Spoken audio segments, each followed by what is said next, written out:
L'info, on continue sur As24 News. Merci de nous rejoindre. Voici les principaux titres de l'actualité de ce 19h Info. L'Algérie préside une réunion de haut niveau consacrée à la situation au Moyen-Orient avec un focus sur la Palestine.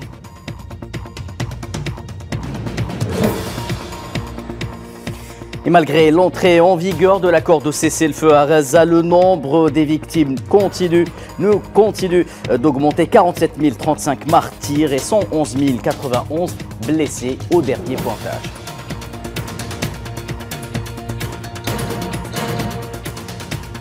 C'est désormais chose faite. Donald Trump devient officiellement le 47e président des États-Unis. Il vient tout juste de prêter serment au Capitole à Washington.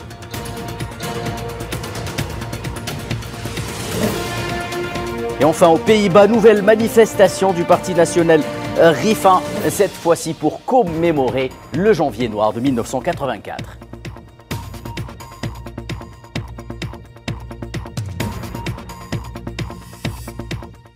Madame, Monsieur, bonsoir. Le Conseil de sécurité des Nations Unies tient en ce moment même une réunion de haut niveau sur la situation au Moyen-Orient, y compris la question palestinienne, sous la présidence du ministre des Affaires étrangères algérien Ahmed Attaf.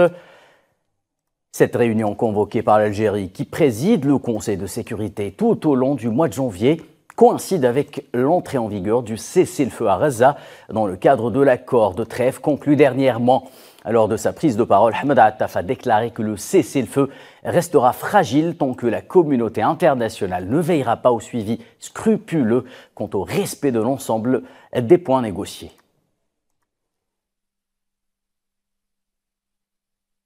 Nous arrivons à cette réunion dans un esprit d'optimisme prudent. Nous sommes prudents et craignons encore l'évolution, mais restons optimistes dans un contexte de cessez-le-feu important pour la population à Gaza qui attend cet accord depuis longtemps. Dans un contexte de mise en œuvre d'un projet israélien à Gaza en particulier et dans la région de manière plus large. Il s'agit d'un accord difficile en raison d'obstacles artificiels posés sur le chemin. Pendant longtemps, la communauté internationale s'est vue dans l'incapacité d'avancer vers un tel accord. Nous avions l'espoir qu'un tel accord pourrait soulager les souffrances des Palestiniens et qu'il aiderait à sortir de l'impasse politique pour parvenir à la paix au Moyen-Orient, restaurer la stabilité de manière plus générale au Moyen-Orient. Le ministre des Affaires étrangères algérien et président de la séance a insisté sur les souffrances vécues par le peuple palestinien tout au long de ces 15 mois d'agression, mais également sur sa résilience désormais légendaire. Gaza n'est plus Gaza. Après les crimes commis menant à la mort de 46 000 personnes, dont la plupart sont des femmes et des enfants. Gaza n'est plus Gaza.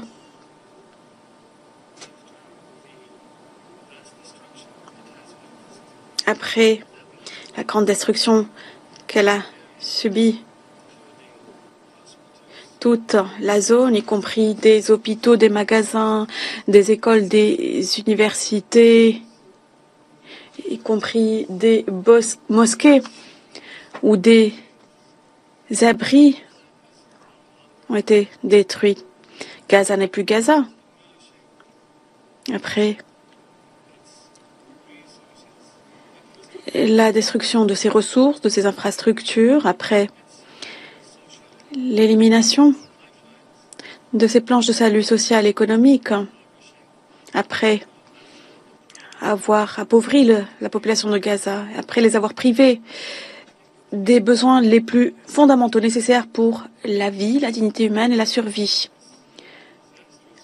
En dépit de cette situation catastrophique, le peuple palestinien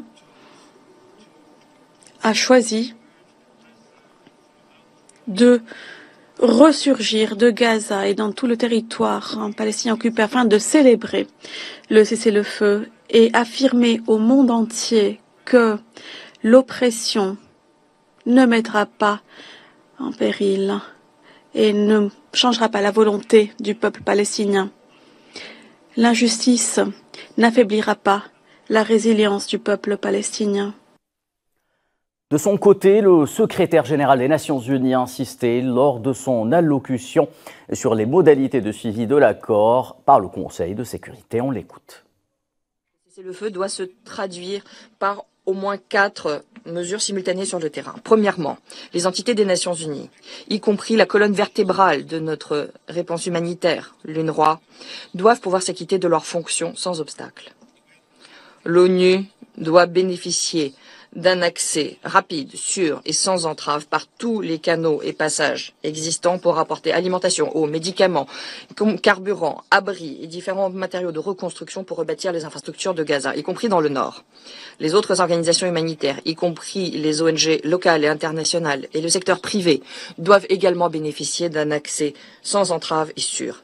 Visa, permis, autres conditions propices doivent être mis en place rapidement pour permettre une augmentation extrêmement rapide d'une aide qui est si grandement nécessaire. Deuxièmement, accroître l'afflux d'aide humanitaire et de services essentiels, cela nécessite, exige des conditions sûres et un environnement propice. Nous avons besoin des équipements techniques, de protection et de communication nécessaires pour faire notre travail. Nous permettre de faire notre travail, toutes les parties doivent se coordonner avec le système des Nations Unies en temps voulu, efficacement. Cela inclut également de restaurer l'ordre public et la sécurité pour éviter un pillage du matériel humanitaire. Troisièmement, les populations doivent pouvoir accéder à une aide vitale. Cela inclut des évacuations médicales pour ceux qui en ont besoin. Et j'exhorte les États membres à admettre et à faire venir ces patients. Des fournitures commerciales en volume suffisant doivent également pouvoir arriver à Gaza pour répondre aux besoins immenses de la population. Quatrièmement, et c'est essentiel, les civils doivent être protégés. Et ceux qui veulent rentrer dans leur communauté doivent pouvoir le faire en toute sécurité. Les engins explosifs doivent être retirés. La récupération de restes humains doit se faire dans le respect et la dignité. La Palestine au cœur des travaux du Conseil de sécurité sous la présidence algérienne. On en parle immédiatement dans l'invité du 19h.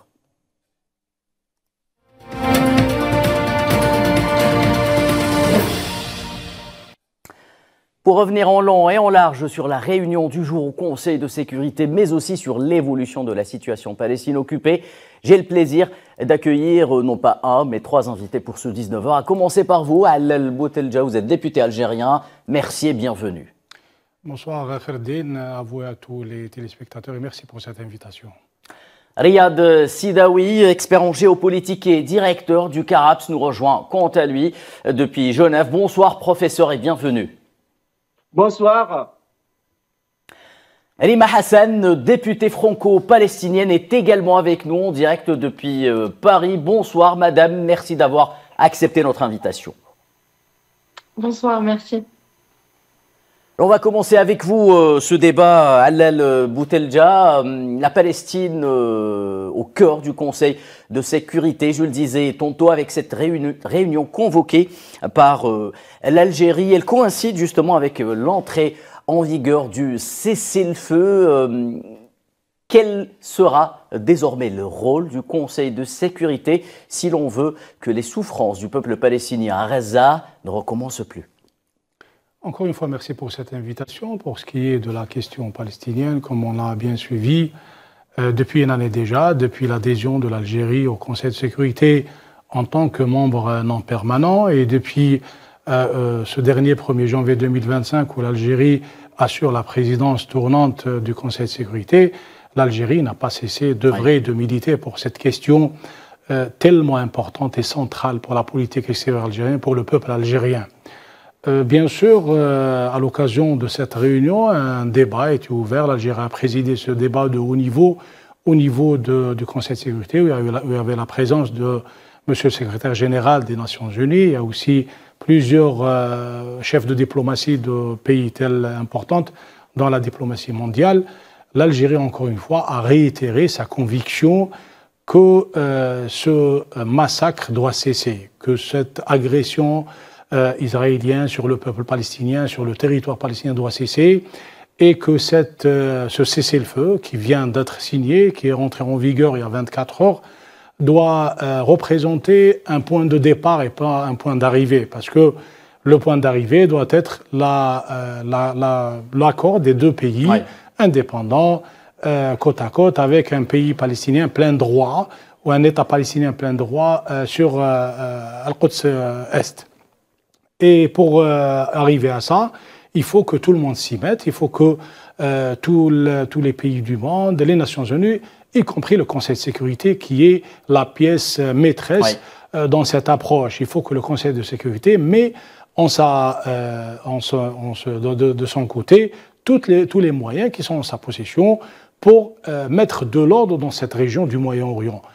Parce que ce n'est pas un secret que l'État israélien a toujours été un État rebelle qui n'a jamais reconnu les résolutions des Nations Unies, les résolutions du Conseil de sécurité. Il a toujours bénéficié de privilégisme incompréhensible de certains pays, notamment les pays puissants dans le monde.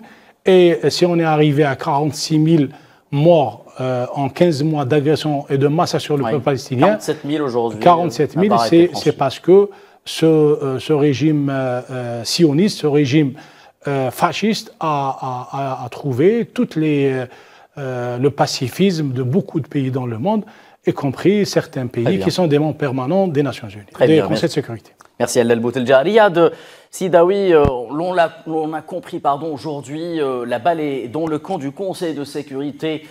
Désormais, l'Algérie tient justement à contraindre les membres du Conseil de sécurité à prendre une responsabilité historique en ce qui concerne le dossier palestinien. Tout d'abord, je dois saluer le discours de M. Ahmed Attar, un discours à la fois poétique et rationnel aussi. Poétique dans la mesure que chaque fois il reprend la phrase, il répète « Gaza n'est plus Gaza, Gaza n'est plus Gaza, Gaza n'est plus Gaza ».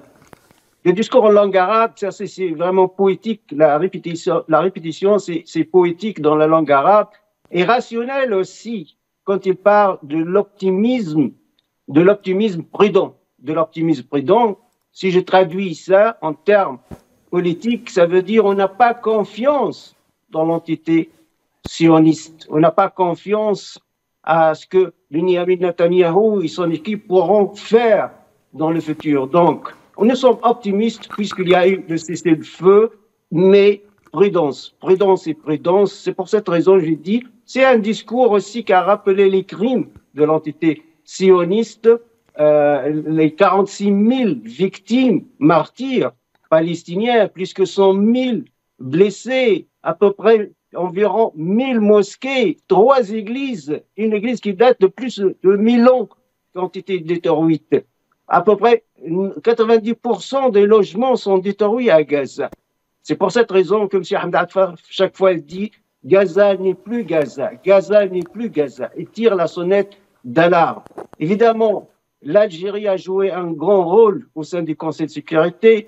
Je pourrais dire que la cause palestinienne, Gaza a eu beaucoup de chance au sein du Conseil de sécurité par la présence algérienne, puisque l'Algérie était membre non permanent depuis le 1er janvier 2024 et l'Algérie préside le Conseil de sécurité du 1er janvier jusqu'à la fin de ce mois-ci. Donc, dans cet angle-là, la cause palestinienne a eu beaucoup de chance parce que ce soit M. Ahmed Attar ou Ammar Benjama qui ont défendu la cause palestinienne, qui ont dévoilé totalement l'entité sioniste, même ils ont mis les États-Unis d'Amérique dans un angle très très serré parce que pour une fois, les Américains n'ont pas utilisé leur droit de veto, donc une seule résolution qui a été passée et acceptée par le Conseil de sécurité. Le reste, les États-Unis d'Amérique ont toujours utilisé le droit de veto, donc ils ont bloqué le projet de résolution algérien.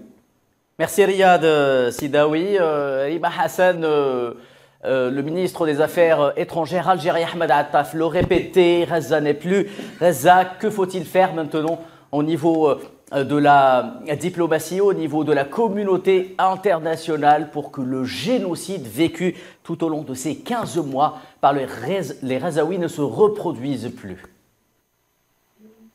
Oui, merci de votre invitation. Donc, moi, je suis en direct de Strasbourg. Donc, nous sommes en session plénière cette semaine. Siège et du Parlement européen. On a eu un débat ce soir sur la situation à Gaza, lors duquel j'ai eu l'occasion d'intervenir. Tant le narratif ici au Parlement est on ne peut plus problématique, déshumanisant pour les Palestiniens. Donc, ce cessez-le-feu, moi, je rejoins ce qui a été dit. C'est pas une Il a un goût amer. Je crois que c'est très difficile de là où nous sommes de se réjouir de cette étape. Il faut néanmoins quand même l'encourager dans la perspective, plutôt dans sa phase 2 et 3, puisque cet accord en fait a plusieurs étapes. La première comprend la libération de certains otages en échange de prisonniers palestiniens qui sont aussi des otages. C'est pour ça que vous parlez de narratif à juste titre, puisque ça laisse entendre que les uns seraient coupables et d'autres innocents. En réalité, les Palestiniens sont otages. Tout le peuple palestinien est otage du colonialisme israélien. Et la deuxième étape et la troisième étape seront les plus importantes, puisqu'elles vont concerner notamment la reconstruction de Gaza. Et c'est là où le Parlement européen a une responsabilité énorme, puisque c'est quand même important de le dire, que dans ces négociations, il n'y a pas eu un seul interlocuteur européen. C'est-à-dire que l'Europe a été complètement absente, alors même qu'elle se définit comme une puissance aussi en termes de relations et d'affaires étrangères, puisque nous avons par ailleurs des commissions au Parlement européen qui sont uniquement dédiées à ces questions des affaires étrangères et des droits humains. L'Union européenne a été complètement en faillite politique et morale sur ce sujet, et on mène une bataille effectivement pour que cet accord soit respecté à minima sur les étapes à venir. Mais je veux quand même dire que il faut pas rentrer dans ce piège qui consiste à un moment à se contenter du minimum. Le cessez-le-feu que nous avons clamé haut et fort depuis plus d'un an et qui nous a coûté, c'est quand même important de le redire, que le simple fait de demander ce cessez-le-feu politiquement et tout ce que ça a engagé en termes d'investissement militant pour ma part et pour d'autres, ça nous a énormément coûté. Mais il ne faut pas se limiter à ce standard minimum, puisqu'effectivement nous n'avons pas affaire à un interlocuteur israélien qui est fiable.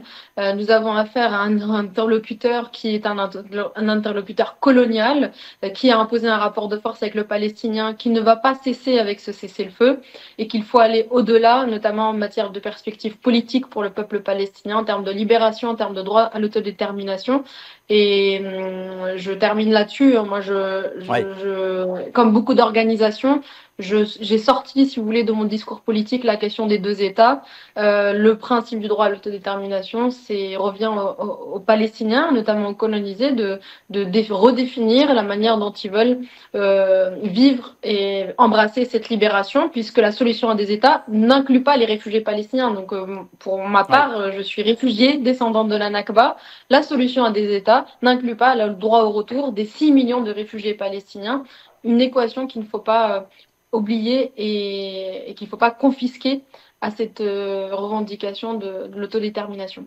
Merci Lima Hassan, restez avec nous. Je reviens vers vous, Allal Boutelja. Alors, tout le monde convient aujourd'hui, à commencer par l'UNRWA, un certain nombre de pays européens également, qu'il est plus que jamais nécessaire de faire en sorte, et le Conseil de sécurité doit aussi veiller à cela, c'est l'une de ses responsabilités, faire en sorte à ce qu'il n'y ait plus aucune entrave à l'entrée des aides humanitaires devenues plus qu'urgentes. Bon, pour moi, je vais pas hésiter à le dire, qu'il y a beaucoup d'hypocrisie de certains pays dans leur approche à ce conflit, ou à cette agression, ou cet état génocidaire qui s'appelle Israël envers nos frères palestiniens. Oui. Ils ont donné 15 mois à cet état génocidaire, à cette junte, à cette agression pour effacer le Hamas, pour effacer la résistance palestinienne, pour effacer la dignité du peuple palestinien.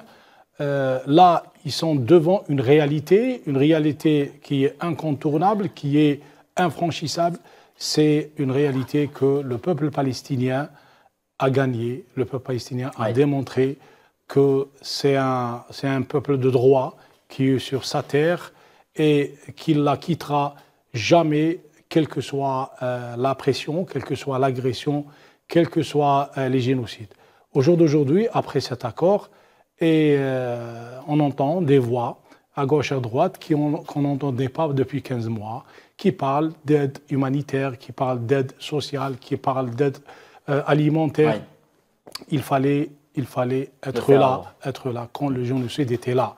L'Algérie, par contre, a toujours été là, a fait preuve de beaucoup de responsabilisme, a fait preuve de beaucoup de conscience et a fait preuve que l'Algérie est une référence dans l'application de la réglementation et des droits humains internationaux. Et c'est pour ça que l'Algérie a toujours appelé un cessez-le-feu immédiat. Elle a pu arriver à un cessez-le-feu du Conseil de sécurité le Ramadan passé, je me rappelle, le mois d'avril passé. Bon, ça n'a pas marché. L'État sioniste a refusé d'entendre les Nations Unies et le Conseil de sécurité, et soutenu par les États-Unis et autres. À ce jour, là, le peuple palestinien a imposé, je dirais bien, cet accord de cessez-le-feu parce que tout le monde est arrivé de l'autre côté, du côté de l'État sioniste, qui n'arriveront jamais à casser cette volonté du peuple palestinien. Très bien, merci Adel Boutelja. Professeur Sidaoui, le Conseil de sécurité, je le disais tantôt, se trouve désormais devant une responsabilité historique, celle de garantir le recommencement, le redéploiement d'un processus politique au sein des institutions des Nations Unies menant à la reconnaissance d'un État palestinien, seule garantie justement peut-être pour la fin de la violence sioniste envers ce peuple palestinien qui endure le poids des exactions des crimes sionistes depuis de longues années maintenant. Oui, c'est une évidence. On a compris dans cette guerre affreuse contre le peuple palestinien que l'entité sioniste est totalement isolée à l'échelle internationale, hormis le soutien inconditionnel des États-Unis d'Amérique. Même certains parlent que c'est Donald Trump qui a pris la décision de mettre des pressions contre Benjamin Netanyahu afin qu'il accepte cet accord. Donc, il y a eu l'hypocrisie mondiale. Cette guerre a tout dévoilé et surtout, on constate la jeunesse européenne et américaine, les étudiants, les universités, les professeurs qui ont manifesté quotidiennement en faveur de Gaza et en faveur de la cause palestinienne. On constate aussi que les médias occidentaux sont d'un côté et l'opinion publique européenne ou américaine, occidentale en général, est de l'autre côté opposée. Donc la cause palestinienne a gagné au plan symbolique. N'oublions pas aussi que la Cour pénale internationale considère Netanyahou comme son ex-ministre de la Défense Galland, comme des criminels de guerre. Même la Suisse, dont je parle ici de Genève, a déclaré « Nous sommes obligés aussi d'appliquer le droit international. Si Netanyahou vient à Genève, on va l'arrêter, lui ou Galland. » Donc, c'est une victoire diplomatique, une victoire au plan symbolique aussi, mais comme j'ai dit, restent les États-Unis d'Amérique qui soutiennent inconditionnellement l'entité sioniste. On a remarqué même des États européens qui ont pris des positions, certains ils ont pris des positions favorables comme l'Espagne ou surtout l'Irlande ou Malte ou la Belgique. D'autres non, d'autres sont un peu loin. Aussi, il y a une amélioration de l'opinion publique. Même les médias occidentaux ont été obligés de changer, de modifier leur discours. Qui était au début, on parle de Daesh, Hamas c'était Daesh, on parle des terroristes qui coupent les têtes des enfants et des bébés. Or tout ça c'est faux, c'est une propagande totalement naïve du côté sioniste. Donc la cause palestinienne a beaucoup gagné sur le plan symbolique. Maintenant, toute la planète, tous les libres dans ce monde savent bien qu'est-ce qui se passe en Palestine, qu'est-ce qui se passe en Gaza, la souffrance des Palestiniens. Là, je pense qu'il y a une grande victoire au plan symbolique.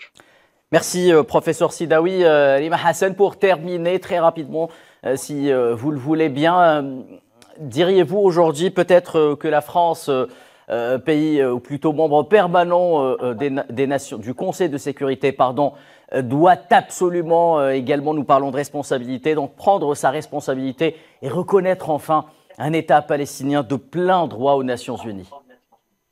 Ah oui, moi, si vous voulez, il y a une position qui est extrêmement problématique de l'État français et de d'autres États européens, qui consiste à dire aux Palestiniens, on veut bien vous reconnaître un État à condition qu'il y ait des négociations en amont.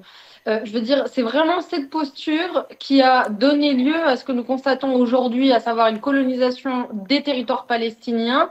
C'est cette lâcheté, cette réticence à donner des pleins droits au peuple palestinien, qui n'a pas à quémander par ailleurs. Le peuple palestinien n'a pas à quémander et n'a pas par ailleurs à être reconnaissant du fait qu'on le reconnaisse. Il existe qu'on le reconnaisse ou qu'on le reconnaisse pas.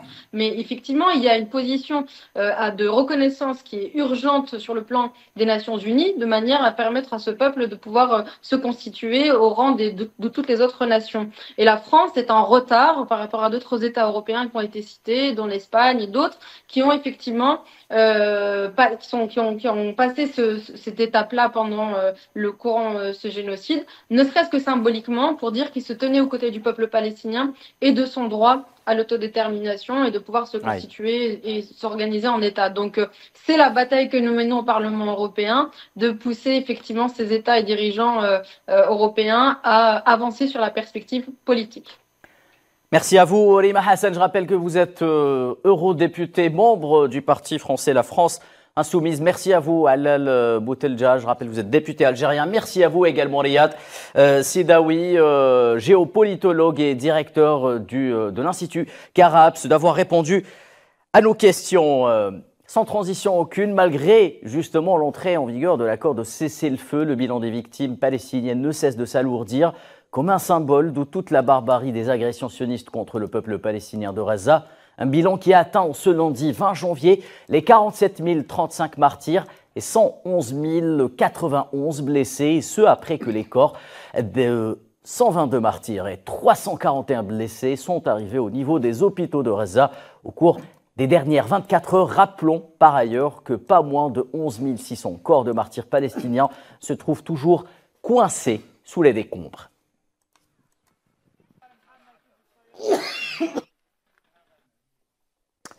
L'entrée en vigueur du cessez-le-feu est synonyme d'une vague de retour au bercail des Palestiniens ayant fui sous la contrainte, l'horreur des bombardements sionistes pour se réfugier dans le sud de l'enclave.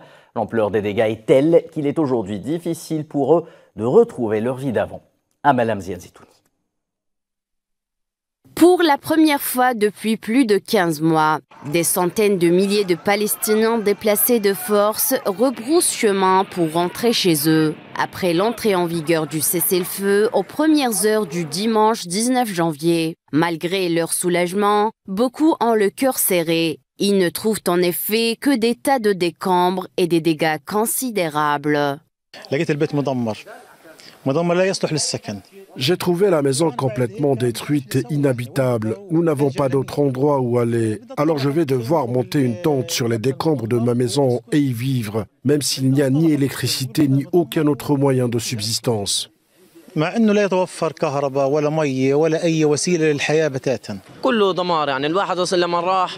destruction est partout. Quand nous sommes arrivés, nous étions tous choqués. Nous ne nous attendions pas à cela. Nous devrions chercher un endroit en dehors du quartier pour installer une tente. Nous sommes dépourvus de tout.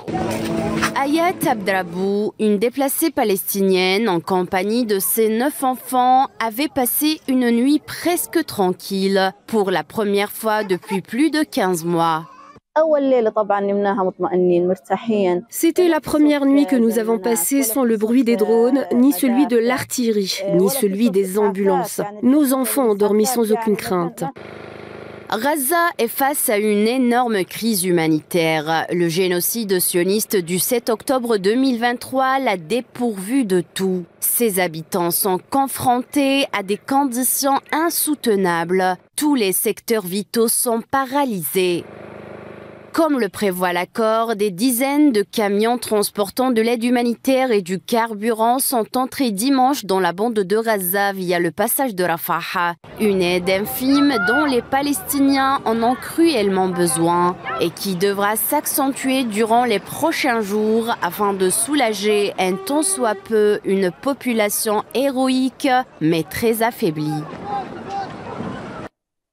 Et l'Office des Nations Unies pour la coordination des affaires humanitaires, OCHA, a déclaré lundi que 92% des maisons de la bande de Gaza, soit environ 436 000 maisons, ont été détruites ou endommagées au cours de l'agression sioniste qui a duré plus de 15 mois.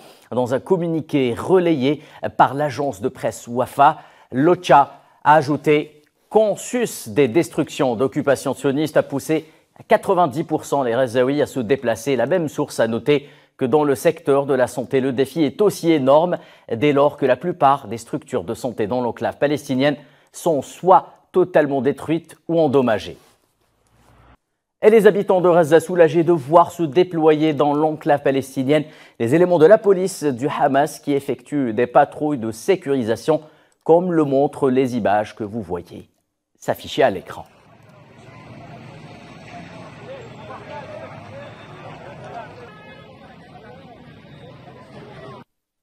Retour à présent sur des images qui ont fait le tour du monde.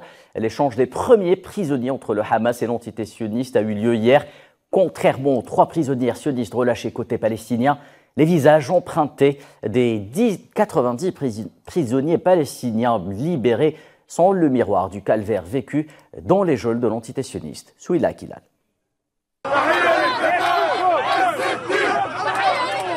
Des images qui ont fait le tour du monde, l'échange des premiers prisonniers entre le Hamas et l'entité sioniste, scruté par les objectifs des caméras. D'un côté, les brigades Al-Qassam arrivent dans un cortège de voitures au milieu d'une foule en liesse, scandant louange à Allah, au milieu de la place As-Saraya à Gaza. Sourire aux lèvres, les 3 prisonnières sionistes sont remises aux mains du CICR. L'opération est actée.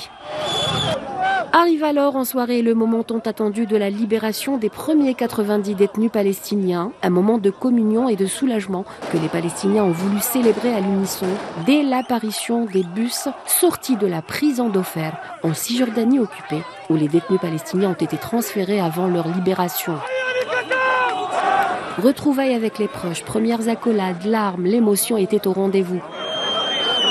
Portés sur les épaules de leurs proches et leurs amis, de jeunes détenus apparaissent très amaigris, mais heureux d'être enfin sortis de l'enfer des geôles sionistes où ils ont subi les pires sévices. Nous sommes sortis de l'enfer. Nous avons été battus, réprimés, insultés, ligotés, attaqués au gaz. La prison, c'est l'enfer. C'est l'enfer. Jusqu'au dernier moment, ils ont continué à nous importuner. Ils nous ont harcelés jusqu'au dernier moment avec des perquisitions et de l'oppression. Nous, à Ofer, avons été beaucoup harcelés. Durant leur détention, les prisonniers palestiniens ont subi les pires atrocités. Insultes, coups, malnutrition. Un mauvais traitement réservé à tous les Palestiniens dans les geôles sionistes sans distinction d'âge ou de sexe. Par ailleurs, ceux qui ont des problèmes de santé ne bénéficient d'aucune prise en charge médicale. Ils ne nous traitaient pas bien. Il n'y avait pas de bonne nourriture, pas de soins médicaux. J'avais des symptômes d'une crise cardiaque, du liquide autour du cœur et aussi des problèmes de tension artérielle. Ils nous traitaient comme des animaux. On avait le droit de sortir une seule heure par jour de nos cellules. Un soulagement donc pour ces premiers détenus palestiniens et leurs familles en attendant les prochaines opérations d'échange prévues lors de cette première étape de l'accord de cessez-le-feu qui doit durer 42 jours.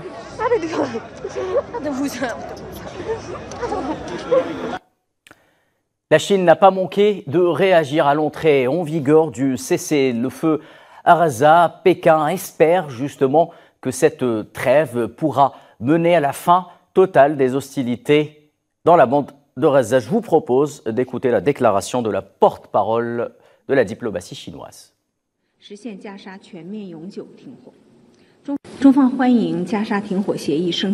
La Chine se félicite de l'entrée en vigueur de l'accord de cessez-le-feu à Gaza. Nous espérons que l'accord sera pleinement et continuellement mis en œuvre et qu'un cessez-le-feu complet et permanent sera instauré.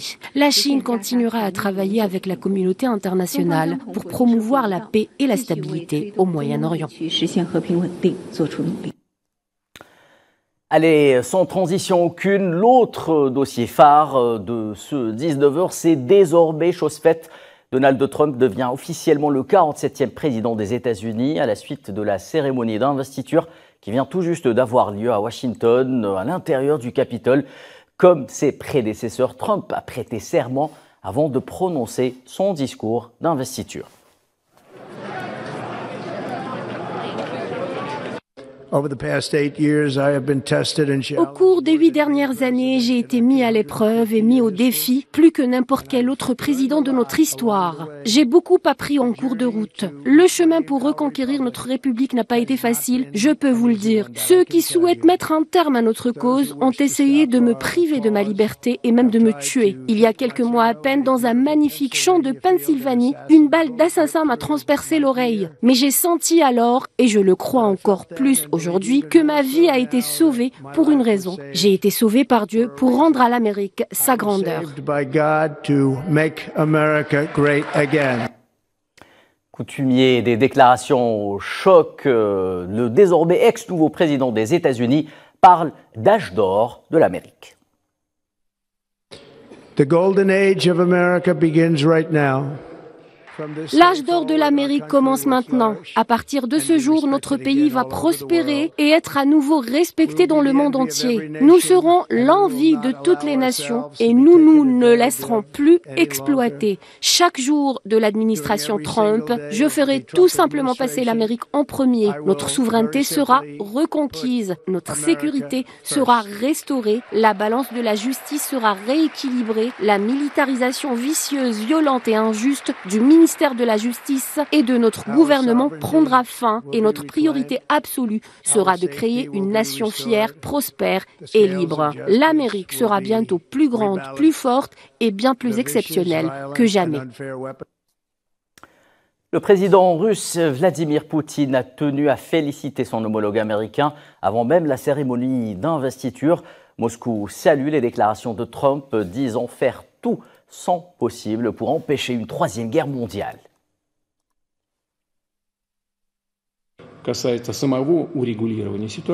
Nous avons également entendu ces déclarations sur la nécessité de faire tout ce qui est possible pour empêcher une troisième guerre mondiale. Bien entendu, nous saluons cette attitude et nous félicitons le président des États-Unis d'Amérique pour son entrée en fonction.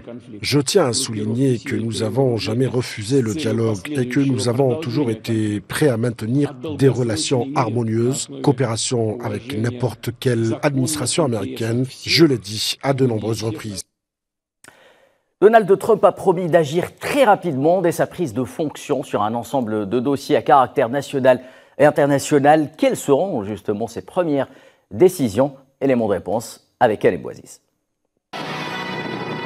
Quelques heures du début du second mandat de Donald Trump, après avoir prêté serment sous la coupole de la capitale pour devenir le 47e président des États-Unis, des décisions fortes vont advenir dans la foulée. Marquer urgemment une rupture avec l'administration démocrate précédente et rapidement. Plutôt que passer par le Congrès avec un intervalle de temps plus large, il entend agir par décret ou executive orders, une centaine dès son entrée en fonction, c'est-à-dire dans quelques heures. Cela concernerait en premier chef l'immigration. Selon lui, promesse de campagne, les Américains seront témoins du plus grand programme d'expulsion de l'histoire du pays. 11 millions de clandestins estimés aux États-Unis seraient concernés. Tenter aussi d'en finir avec le droit du sol, malgré sa constitutionnalité. Sur un autre pendant plus réaliste, Trump obligerait les demandeurs d'asile de demeurer dans leur pays d'origine tant qu'ils n'ont pas obtenu de rendez-vous administratif. Mais encore, désormais, les autorités fédérales de l'immigration américaine pourraient voir leurs prérogatives élargies avec une possibilité d'intervenir dans les églises et les écoles. Autre chapitre, les droits de douane. Concernant les pays voisins, plus 25% de taxes pour les produits en provenance du Mexique et du Canada. Plus 60% par exemple pour les produits chinois. Imposer d'emblée sa marque sur les échanges commerciaux, cheval de bataille pour l'ancien businessman, afin d'engager le bras de fer pour ceux qui ignoreraient le logiciel Trump. Autre tableau de chasse à cibler, les engagements climatiques signés par Joe Biden, l'annulation de l'exploitation offshore d'hydrocarbures effective rapidement avec ce second ticket présidentiel. Au cours de sa campagne, il a souvent répété le slogan pro-forage pétrolier « Drill, baby, drill ». Il s'est engagé à interdire les nouveaux projets éoliens et malgré sa proximité avec Elon Musk, le patron de Tesla, il est un fort opposant aux véhicules électriques. À l'international, forcément, la guerre en Ukraine avec presque une troisième année pleine. Trump a promis de faire cesser les hostilités en 24 heures. L'armée ukrainienne recule de plus en plus face à la puissante armée russe. Faut croire que concernant ce dossier, il n'est pas certain que le président américain ait les coups des franches pour imposer ses vues à Vladimir Poutine. À voir. Et pour commenter cette entrée en fonction de la présidence de Donald Trump, j'ai le plaisir d'accueillir sur le plateau du 19h Abdelhak Mekki, expert des questions géopolitiques internationales. Bonsoir Monsieur Mekki et bienvenue. Bonsoir, merci. Alors, même question à laquelle Khaled Bouaziz a tenté de répondre dans son sujet qu'on vient de suivre. Quels sont selon vous les dossiers prioritaires sur lesquels Donald Trump va agir très rapidement, comme il le dit ? Vraisemblablement sur 2 points, c'est-à-dire d'abord sur le plan économique, il a précisé qu'il devrait exploiter toutes les richesses des États-Unis pour garder la puissance des États-Unis. La deuxième chose, c'est sur la question climatique, où ça concerne justement l'exploitation du pétrole offshore et que, évidemment, il va le faire, contrairement à ce qu'avait interdit en quelque sorte l'administration Biden. Et puis la troisième chose qui m'a retenu mon attention, c'est qu'il a parlé des prix de l'énergie. Et donc qui va se mettre justement à négocier avec l'OPEP, parce que bon, c'est son rival et l'OPEP initialement, sur la question des prix. Alors là, ça va être un peu plus compliqué à mon avis de réaliser ça. Mais le thème le plus important qui reprend à peu près ce qui s'est produit il y a 8 ans lors du premier mandat de Trump, c'est la question de l'immigration, qui fait qu'aujourd'hui c'est encore plus drastique qu'il le fut le mandat précédent, dans la mesure où effectivement il a continué à dire qu'on ne devrait plus avoir d'immigration et puis de la contrôler d'une manière très, très sérieuse. Notamment, l'une des décisions les plus spectaculaires, c'est d'attendre l'autorisation d'émigrer chez eux avant de venir aux États-Unis, ce qui paraît très difficile à réaliser pour l'immigration, de faire un dossier depuis chez eux pour aller immigrer. À moins que ça soit par la green card, ça c'est autre chose. Mais disons, du moins, aujourd'hui, il a insisté également sur la question de l'immigration sur les frontières sud, c'est-à-dire avec le Mexique. Et donc là aussi, il va y avoir une politique, on verra comment que ça va se passer entre le Mexique et les États-Unis à ce propos. Abdelhak Mekki, autre question, il y a la situation au Moyen-Orient, mais il y a également ce dossier russo-ukrainien qui va peser de tout son poids sur la présidence Donald Trump. On l'a vu, le président russe Vladimir Poutine a tenu à saluer la présidence de son nouveau homologue avant même son investiture. Que pensez-vous que Donald Trump va faire lors des premiers jours de sa présidence pour tenter de débloquer ce dossier ? Déjà, dans la question de l'armement a retenu son attention dès le début, dans la première phrase qu'il a prononcée. Il n'a pas voulu parler ni de l'Ukraine, ni de la situation de Gaza, d'ailleurs. C'est-à-dire où les Américains, où l'administration Biden a fourni des armements aux deux parties qui sont en conflit, à savoir Israël et l'Ukraine. Et donc, à mon avis, bon, effectivement, si on tient compte qu'il avait dit, ou répété pour la énième fois, American First, ça veut dire qu'aujourd'hui, on ne va plus donner d'armement ni à l'Ukraine, ni à Israël, apparemment. Le fait qu'il ait imposé avec un cessez-le-feu à Gaza par son représentant. Une bonne chose, d'après vous, justement, pour la paix internationale. Oui, bien sûr, c'est une bonne chose pour les deux conflits qui soient résolus et que l'on ouvre des négociations pour justement le rétablissement, en tous les cas, de la paix dans le monde. Ça, c'est clair. Mais il y a une difficulté, c'est-à-dire, est-ce qu'il va tenir ce pari? Ça, l'avenir nous le dira, mais ce sera très, très difficile, à moins que, effectivement, Poutine, puisqu'il s'est précipité à le féliciter déjà quand il a été élu, il a été le premier, et il est le premier à le féliciter le jour même de son discours d'investiture. Certainement, c'est une question de négociation entre les Russes et l'administration Trump pour avoir des résultats probants, parce que, apparemment, Trump a un conflit avec l'Ukraine, qui date d'il y a 8 ans déjà. Donc, il voudrait que ça soit justement réglé de façon à redorer un peu le blason des États-Unis aujourd'hui, quoi.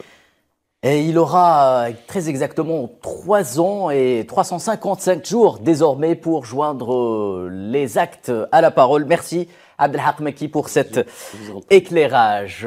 Sans transition, la suite avec l'actualité nationale. Le ministre algérien de l'énergie et des mines et des énergies renouvelables, Mohamed Arqab, participera demain à Rome, en Italie, aux travaux de la première réunion des ministres de l'énergie des pays concernés par le projet South H2 Corridor. La participation du ministre algérien à cette réunion ministérielle qui regroupe l'Algérie, la Tunisie, l'Italie, l'Allemagne et l'Autriche fait suite à une invitation conjointe du vice-président du Conseil, des ministres et ministres des Affaires étrangères, de la coopération internationale italien, Antonio Tajani, et du ministre de l'Environnement et de la Sécurité énergétique italien, Gilberto Pichetto Fratin. Cette rencontre, à laquelle participeront la Commission européenne et la Suisse en tant qu'observateurs, vise à renforcer les relations de coopération dans les domaines des énergies renouvelables et du développement de l'hydrogène vert entre les pays concernés par le projet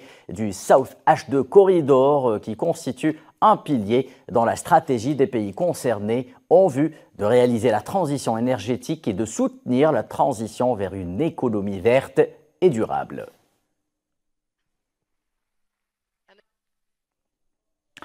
Aux Pays-Bas, les membres du Parti national RIFA ainsi que d'autres RIFA et un certain nombre de libéraux aux Pays-Bas ont organisé une manifestation pour commémorer les massacres du Janvier noir de 1984 commis par le régime d'occupation marocain dans le Rif. Au cours de cette manifestation, les manifestants ont également exigé la libération des prisonniers d'opinion Mohamed Jelloul, Nasser Zefzafi, Ahmed Bouredkiz et Salah Larchem.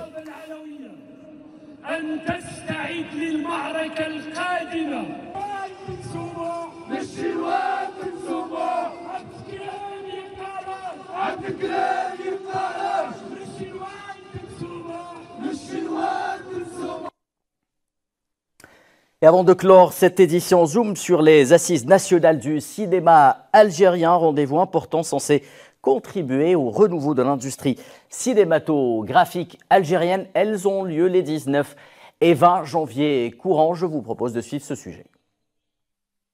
Redonner ses lettres de noblesse au cinéma algérien, une mission prise à bras-le-corps par les assises nationales organisées sous le haut patronage du président Abdelmadjid Tebboune, qui donne le ton en s'attaquant au nerf de la guerre, le financement des productions cinématographiques algériennes, qui sera désormais l'apanage de l'État. Franchement, le discours, on l'a reçu d'une manière extraordinaire. Premièrement, je pense que c'est le meilleur discours que j'entends concernant le cinéma. Du moment qu'il a parlé du financement du cinéma, c'est ça le problème de tout cinéaste, c'est quoi? C'est l'argent. Donc là, il a dit l'argent, c'est mon affaire. Donc si on a l'argent, le reste est facile. Il a donné aussi une directive concernant les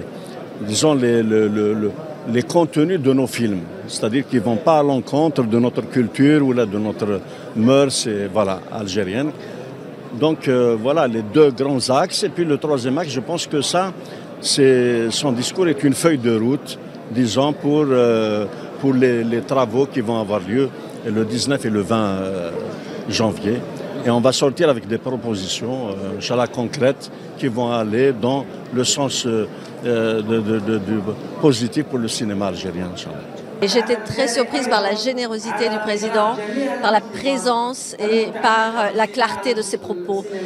Monsieur le Président a donné un message que je crois a rendu tout le monde heureux et surtout il nous a émus. Et par la véracité de ses paroles et la profondeur des paroles et l'encouragement. Je crois que ce qu'il nous a transmis, c'est vraiment qu'on est capable, on a les moyens et surtout d'avoir un cinéma qui puisse aller et voyager à l'international de par ces professionnels qui sont présents et qui aussi ont une expérience à l'étranger comme moi. Dégager une feuille de route claire et limpide sur l'avenir du cinéma algérien en lui conférant un cadre qui puisse l'inscrire dans une dynamique industrielle. Les participants aux assises ont la liberté d'en imaginer les grandes lignes et d'en définir les contours. C'est quelque chose qui se passe dans un dialogue entre la profession, entre les professionnels du cinéma et les organisations de l'État.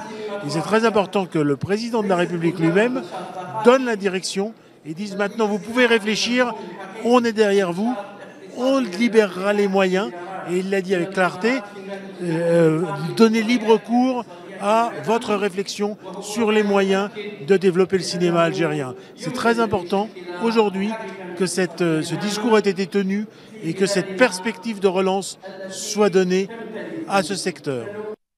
Lors de ces réunions auxquelles ont participé des grands noms, parmi ceux ayant façonné l'histoire du cinéma algérien à travers quelques longs métrages inoubliables, des ateliers pratiques se sont penchés sur la gouvernance et le cadre réglementaire du cinéma, le public et la distribution des œuvres cinématographiques ou encore la numérisation technologique et préservation du patrimoine cinématographique. Avec 400 productions cinématographiques produites depuis l'indépendance et dont beaucoup ont été primées dans les plus grands festivals internationaux, l'essor du 7e art algérien s'inspirera inéluctablement de ses racines.